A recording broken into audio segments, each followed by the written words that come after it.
सैनिक भाइयों नमस्कार। आज हम लोग इनकम टैक्स के बारे में जानकारी ले लेंगे। मंत्री जी क्या बता रहे हैं, अपना जो फाइनेंस मिनिस्टर जी ने भी क्या बता रहे हैं, इसके बारे में जानकारी ले लेंगे। कुछ भाई लोग क्या बोल रहे हैं, 12 लाख को टैक्स पड़ेगा, कुछ भाई लोग बोल रहे हैं नहीं पड़ेगा। एग्जेम्पशन होता है जैसे एक सोर्स ऑफ इनकम पर इनकम टैक्स लगे ही ना, जैसे कि इस देश में एग्रीकल्चरल इनकम, खेती बाड़ी से जो कमाई होती है उस पर कोई इनकम टैक्स नहीं लगता। ये वो नहीं है।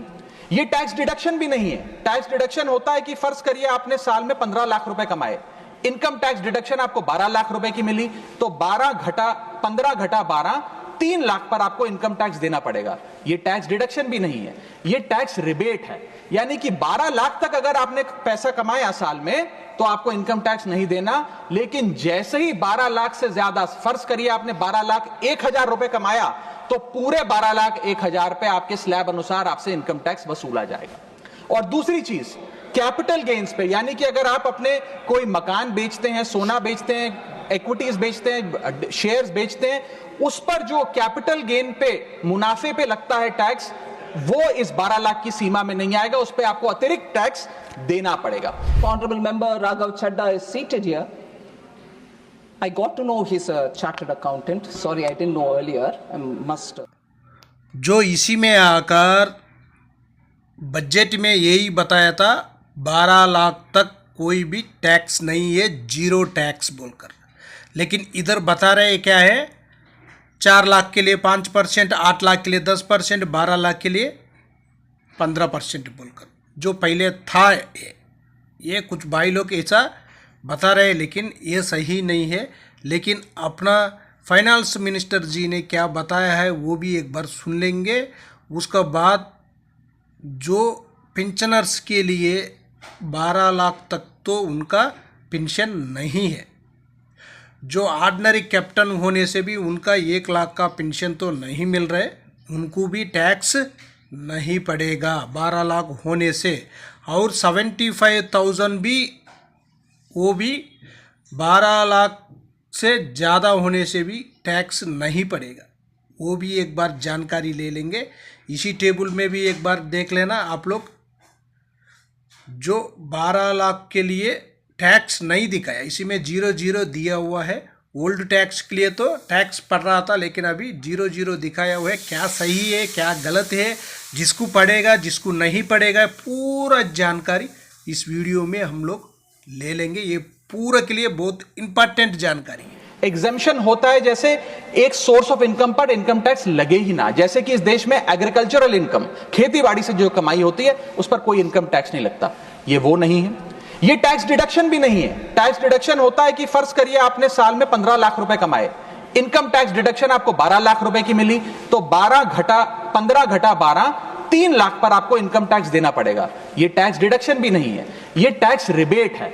यानी कि 12 लाख तक अगर आपने पैसा कमाया साल में तो आपको इनकम टैक्स नहीं देना, लेकिन जैसे ही 12 लाख से ज्यादा, फर्ज करिए आपने 12 लाख 1,000 रुपए कमाया, तो पूरे 12 लाख 1,000 पे आपके स्लैब अनुसार आपसे इनकम टैक्स वसूला जाएगा। और दूसरी चीज, कैपिटल गेन्स पे, यानी कि अगर आप अपने कोई मकान बेचते हैं, सोना बेचते हैं, इक्विटीज बेचते हैं, शेयर्स बेचते हैं, उस पर जो कैपिटल गेन पे, मुनाफे पे लगता है टैक्स, वो इस 12 लाख की सीमा में नहीं आएगा, उस पे आपको अतिरिक्त टैक्स देना पड़ेगा।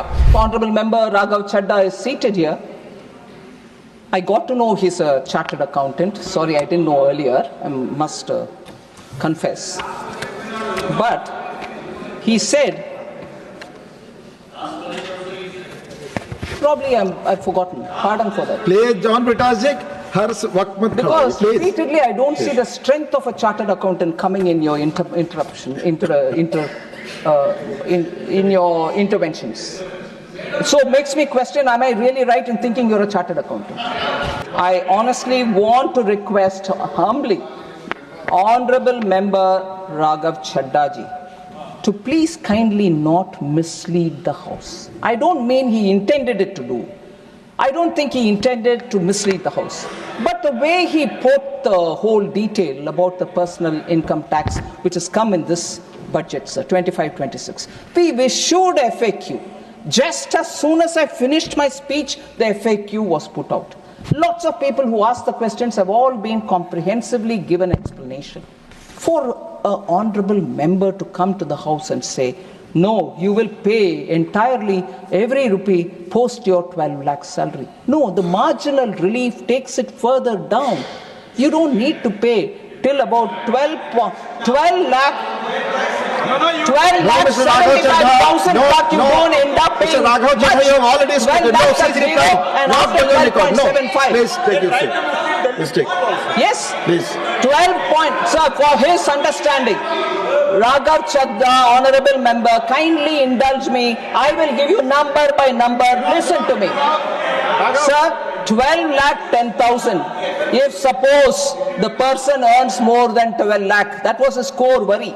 I'm saying, if he earns more than 12 lakhs, suppose he earns 12 lakh 10,000, the tax without marginal relief would have been 61,500. Whereas with tax marginal relief given, which is given in the budget, he pays only 10,000 rupees. All right, sir. So yes, 12 lakh 50,000. What if he earns that much? The tax without marginal relief.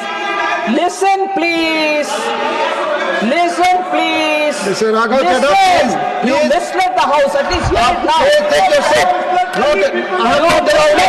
You misled the house. Please take your seat. I am not allowed it. Please take your seat. Sir, if a person earns 12 lakh 50,000, tax without marginal relief for him would have been 67,500 rupees. 67,500. But with marginal relief offered, he will pay only 50,000. Suppose he is earning 12 lakh 70,000 rupees. Without marginal relief, he will pay 70,500. Whereas with marginal relief, he pays 70,000. And it is only when he reaches 12 lakh 75,000, his tax will be 71,250 with or without marginal relief. All right, that is it. What do you expect me to go on to 20,000? So, Raghav Chadha being a chartered accountant, I repeat, सिर्फ माननीय is वित्त only मंत्री की बात जारी misleading रखिए। all आप of us बैठ rather जाएं। than हर informing वक्त people. disturb ना करें, And बैठ this जाएं। is put out openly. There's no hide and seek in this. This is put out, the calculation are put out openly. And a chartered accountant keeps repeatedly saying, that's exactly what I'm asking. I'm saying that in written and in oral. What more does he want? I've not hidden anything here. कल राज्यसभा में budget पर बात करते हुए वित्त मंत्री निर्मला सीतारमण जी ने मेरे बयान को लेकर काफी कटाक्ष किया और ये भी कहा कि मैंने हाउस को मिसलीड करने की कोशिश करी। मैंने जब उनके सवालों पर जवाब देने के लिए अनुमति मांगी तो मुझे इजाजत नहीं दी गई। इसीलिए मैंने सोचा कि इस वीडियो के माध्यम से सीधा वित्त मंत्री जी से बात करूं और दूध का दूध पानी का पानी करने का प्रयास करूं। सबसे पहले तो मैं बताना चाहूंगा कि मैंने जो बात कही थी मैं आज भी उस पर पूरी तरीके से कायम हूं। ये 12 लाख रुपए की जो टैक्स रियायत दी जा रही है सरकार द्वारा, ये ना ही टैक्स एग्जेम्पशन है ना ही टैक्स डिडक्शन है, सिर्फ और सिर्फ टैक्स रिबेट। यानी कि 12 लाख रुपए से ऊपर अगर आप आमदनी कमाते हैं एक वित्तीय वर्ष में तो आपको अपनी पूरी आमदनी पर इनकम टैक्स भरना पड़ेगा। मेरे इस कॉन्सेप्ट को समझाने के लिए